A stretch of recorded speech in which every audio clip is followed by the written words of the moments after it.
Radi otkupljivanja prava na emitovanje samo ovog isečka iz filma u kojem pospana kuca posmatra perače ulica u centru Kraljeva, mnogi ljubitelji životinja širom sveta već su izdvojili pozamašne dolarske cifre. U filmu je ipak najvećim delom predstavljeno Kraljevo sa istorijskim, kulturnim i savremenim vrednostima. Film je rađen u posebnoj tehnici fotografije, objašnjava Zlatko. U pitanju je time-lapse tehnika, odnosno slikanje jednog kadra u ravnomernim vremenskim intervalima ne dužim od nekoliko sekundi. Kada se snima zalazak sunca, pa snima se po 2, 3, 4 sata. Nekim projektima se recimo snimaju po 7 dana besprekidno, se snimaju te neke promene. Znači tako da ne postoji tačno vreme koliko se snima, sve zavisi šta se snima i gde se snima i tako.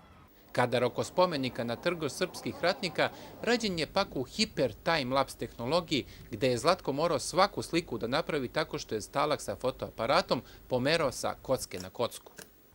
Zlatkov promotivni spot Kraljevo u pokretu je emitovan na društvenim mrežama i internet portalima i po kvalitetu ne zaostaje ni malo za sličnim zapisima mnogo većih evropskih i svetskih metropola.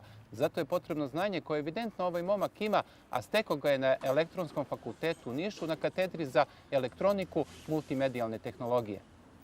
Elektronski fakultet u Nišu ima odličnu naučno-nastavnu bazu, odnosno modul za rad sa studentima, tvrdi profesor Goran Jovanović, koji je, pored profesora Bobana Rajkovića, bio i Zlatkov mentor.